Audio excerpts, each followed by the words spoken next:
Hi there. Do you have a great idea for a fiction story?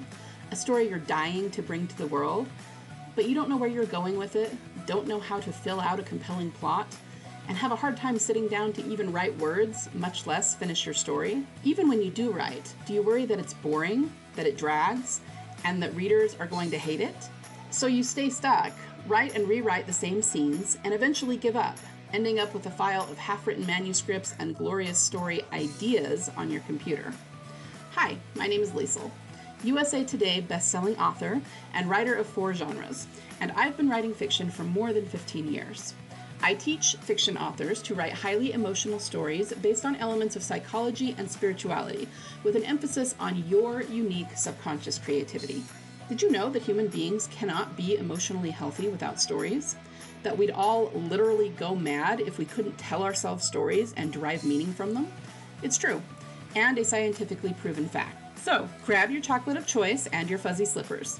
Let's turn that story snippet knocking around in your brain into a full-length novel that will give your reader that emotionally cathartic experience they long for, make you money, and change the world. Who's with me?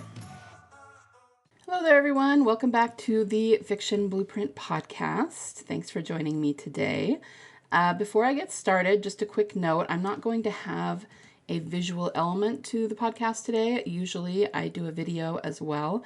If you usually listen to the podcast, then there's no change for you. But if you usually watch this on YouTube, I am going to be putting this on YouTube. But like I said, I am not in front of my camera, so we're just doing the audio element today. And I wanted to talk about why getting your book written seems to feel so hard all the time, right? We just have a hard time. Sometimes it's a matter of having a really dynamite premise, but not knowing where we're going with it, right?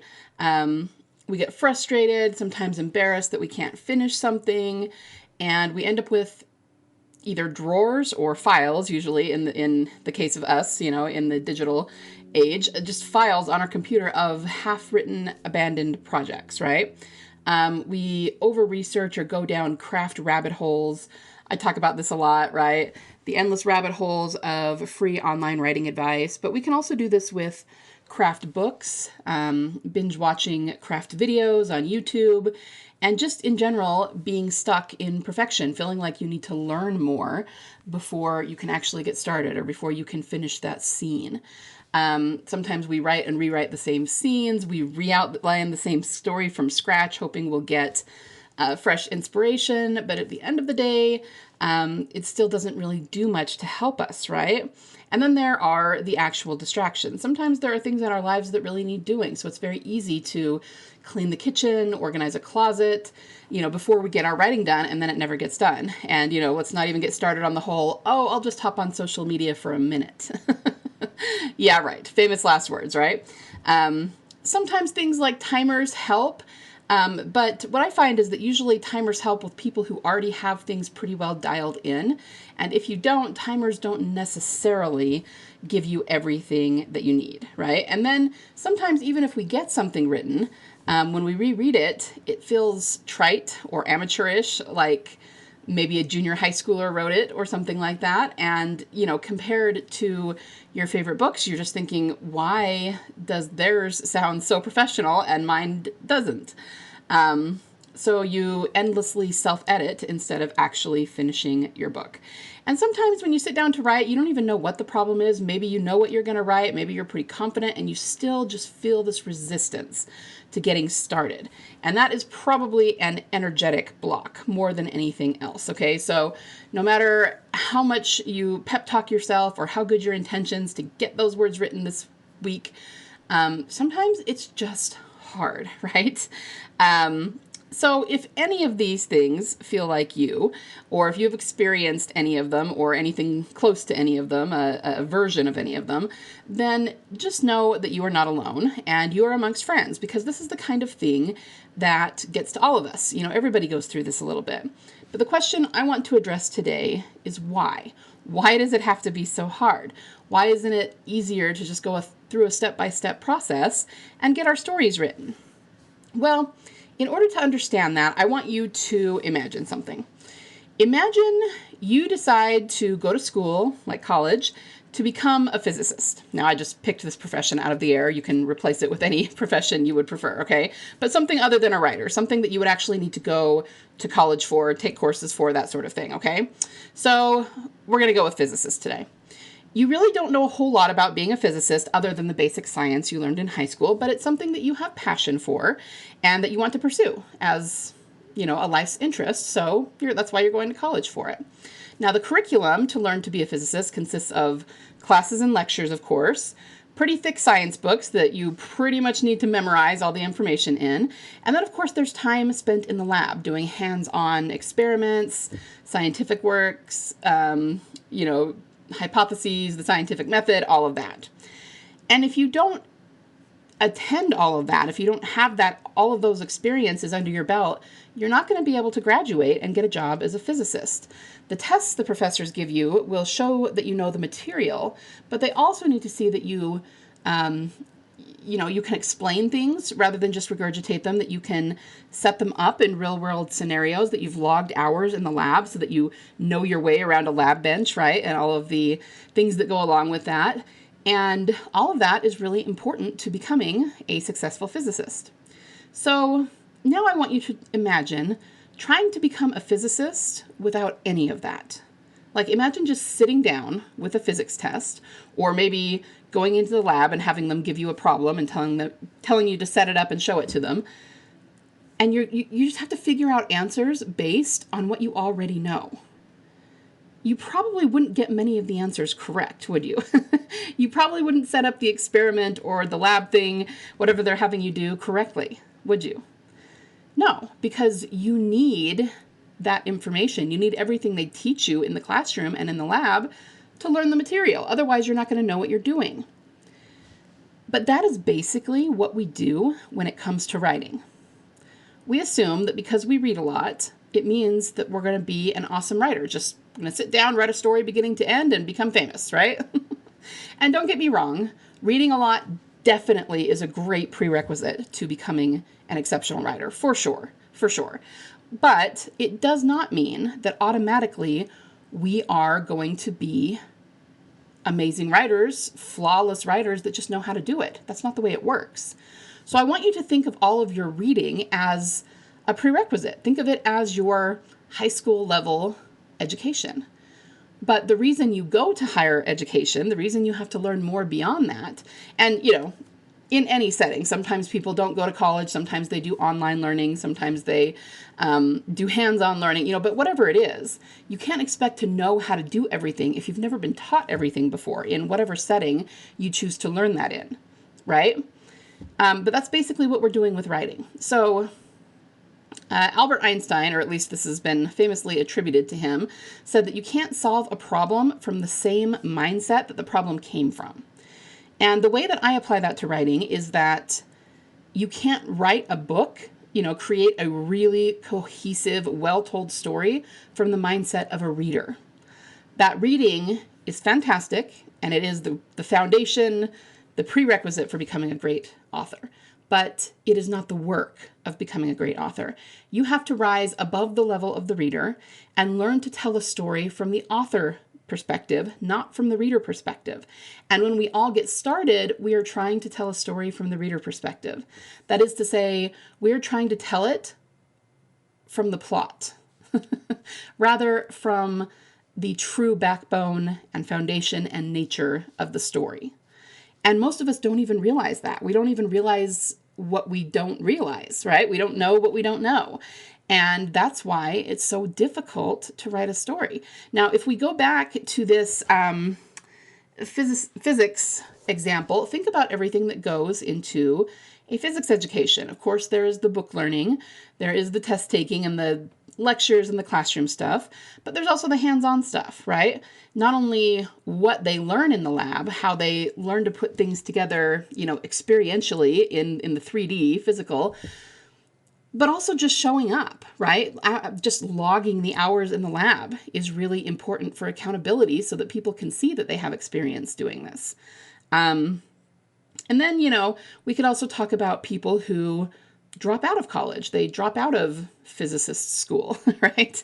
And there could be a million reasons for that. I'm not going to necessarily try to get them all under the same umbrella, but maybe some people go into physics school and then have a lot of doubts because it's harder than they thought it was, or they thought that they wanted to do this for the rest of their life, but they decide, partway through, maybe this really isn't for me. The point is that sometimes there are emotional or spiritual things going on that is keeping them from pursuing that education. And that really has nothing to do with the education itself. It has to do with them, right? Well, the same thing is true of writing. Part of the reason it's hard is because, number one, there's not a whole lot of teaching about how to create a truly, well, let me approach this a little bit differently. We're told what we need to do, but not how to do it in our writing. So for example, we are told we need to write a story that hooks the reader, but how do you do that? I mean, most people don't have a really specific example. You just have to keep going until you find something that hooks the reader. And that is taking shots in the dark. That is 1-800 dial a prayer that you'll eventually figure out good writing. Okay. That's not much of a strategy, if you ask me. We don't really know what hooks a reader, or at least we're not told that by most people. The answer, if you're wondering, is emotion. That is actually what hooks a reader. It's not action. It's not shocking circumstances. Okay. It's not even romance. It is emotion that will hook the reader every single time. And once you know that, of course, every story is going to be different. So it's not like, oh, just write the sentence and you're good. It's going to depend. But once you know that, you can work toward that.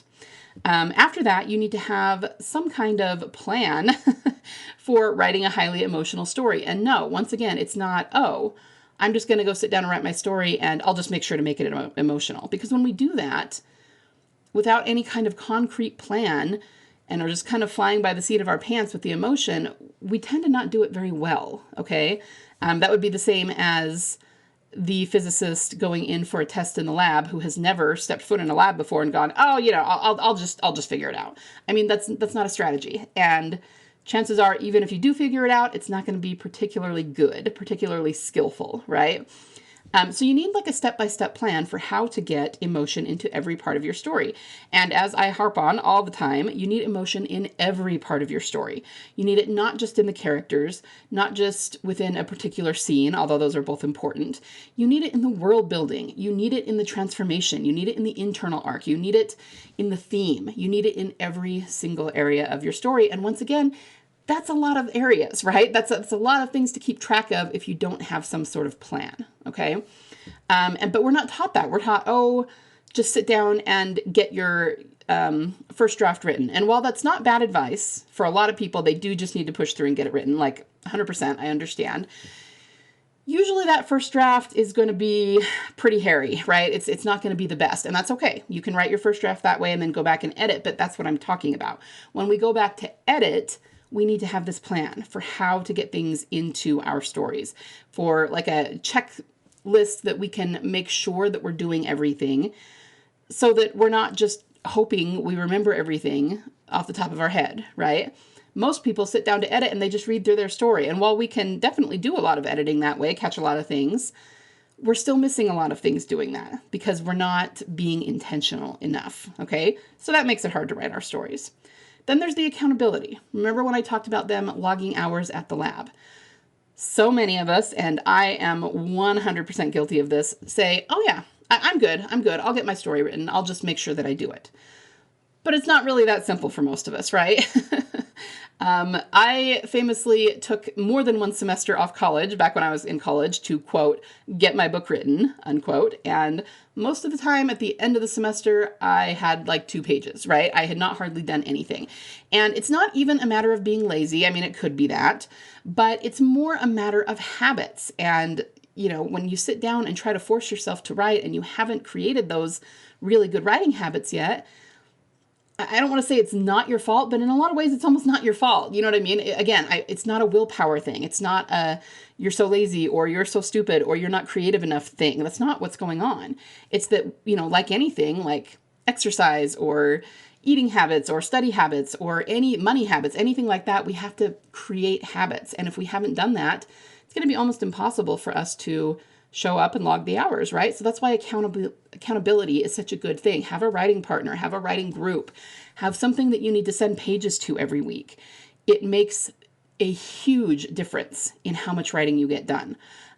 Most of my time in college and when I started out, I had a writing group every week, and we were supposed to send pages every week. And while we were not super strict about it, nobody got in trouble for not sending pages, and we all had weeks where we didn't.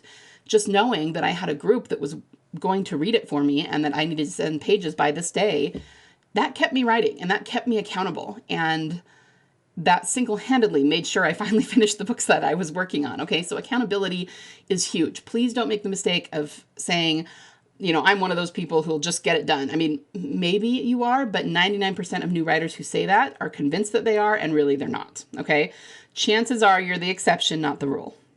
And that's okay. We just need to set up some kind of accountability for ourselves until we get those habits, and then it won't matter so much anymore. Okay. Finally, I talked about emotional and spiritual things going on. Sometimes we have so much resistance to our writing. We sit down and we just can't get in the right mindset to write. And we don't know what's wrong with us, but we just can't seem to get the words out. Now, there's a lot of reasons why this may happen. It may happen because you don't know where you're going with your story. And if you don't know what to write, your brain is a whole lot more likely to turn off and be like, nope, not doing it. Okay. If you know what you're going to write, and especially if you have a lot of passion and emotion in what you're going to write, you're much more likely to sit down and write it. And we can prove that by looking back. I mean, I'm sure we've all had the experience where there's a particular scene that we are so stoked to write. We cannot wait to sit down and write that because it's going to be fantastic. And that's because we're excited about it and we're feeling the emotion of it. So of course we want to sit down and write that. But if there's a scene where we don't know what's going to happen, then our brain starts to stress out because we don't know what to write there. Or maybe it's a scene that we are thinking is a little boring, and so we don't really want to write it. We're not that excited about it. And then, lo and behold, it's harder to sit down and write it, right? So here's what I always tell people. And it's a little bit hard, I think, for some people to wrap their heads around this, but I want you to really be open-minded here. All of us should being the operative word, be able to sit down and write a book beginning to end with no problem. Okay. Of course we would have to plan it out first, but let's say all of the things being equal, we have planned out what we're going to write. We know exactly what's going into the book. We have a lot of passion for it. We're really excited about it. Okay. All other things being equal, we should be able to sit down and write that thing beginning to end, no problem. No stopping, no stalling out. I mean, you can stop in terms of, you don't want to be awake for 80 hours writing this thing, right? But I mean, every day you could just sit down, no problem, no resistance, just write until it's finished, right?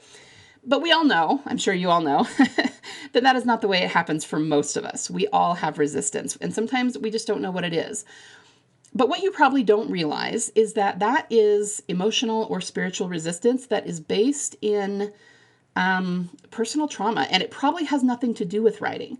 So it could be that sometime in the past, someone told you writing was stupid, or you're never going to make a living at that, or even criticized your writing, said it wasn't very good. Okay, so that could be the origin of this resistance, but it may also have nothing to do with writing.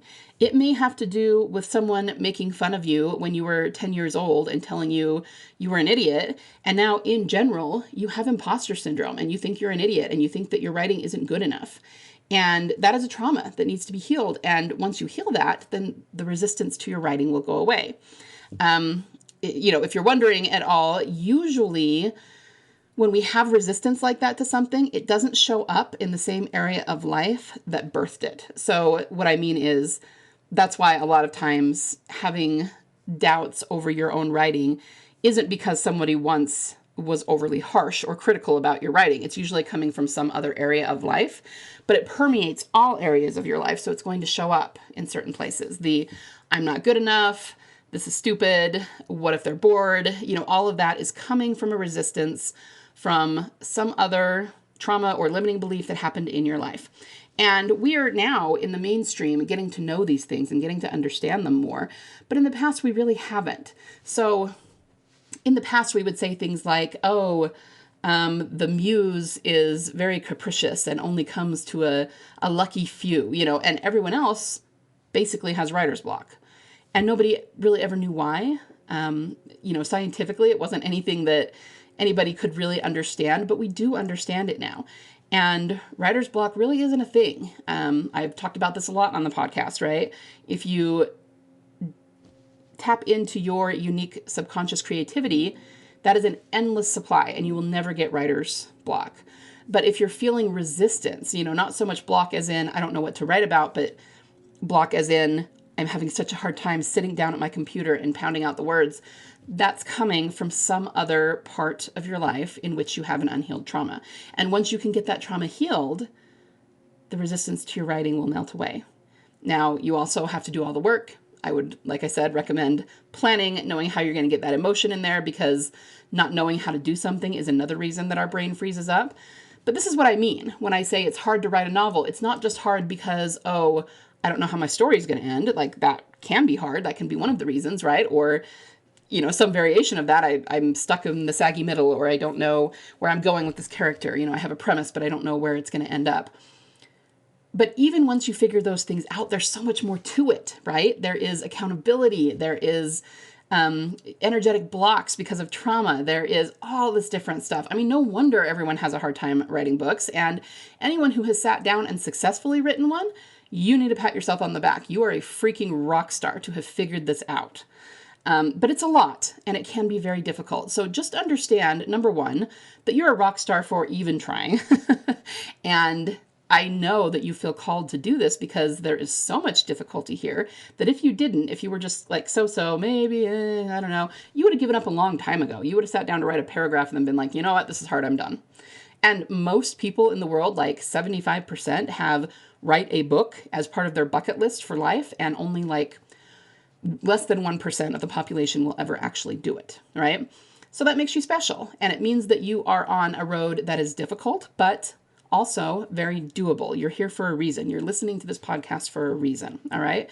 And my goal as a fiction coach and fiction consultant is to help you get that book written in the most natural, relaxed, and effortless way possible. I am never going to claim that writing is not work, but it should be fun work. It should be relaxing work. It should be work that you really, really enjoy.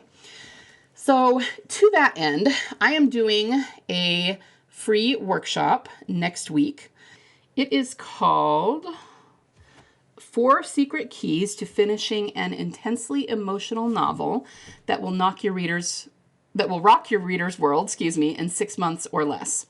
Like I said, this workshop is free. There is an option for a VIP if that's something you're interested in.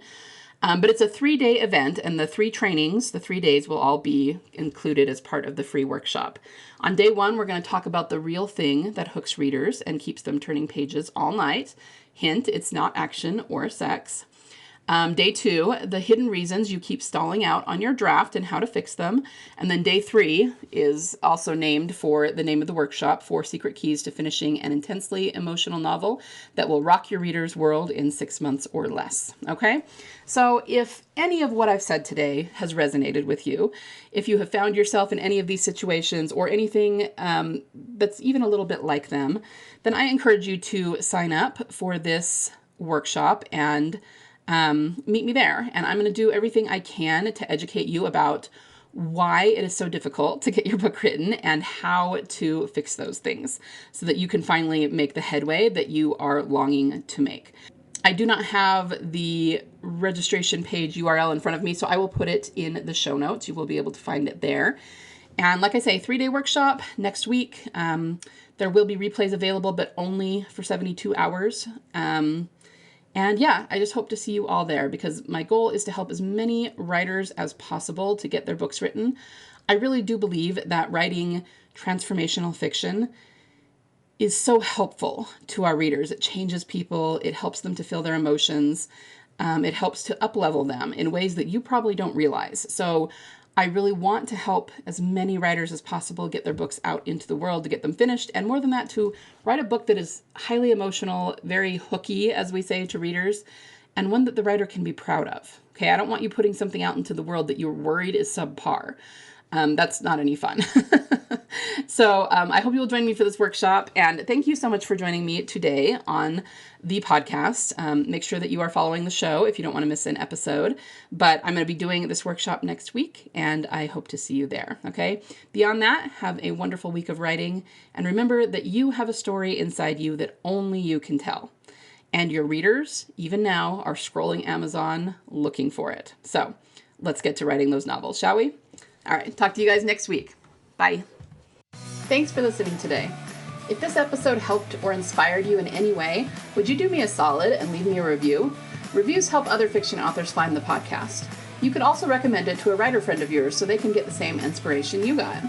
Remember, you have a story inside you that only you can tell. So get out there and write your soul story, because your readers are waiting for it with bated breath.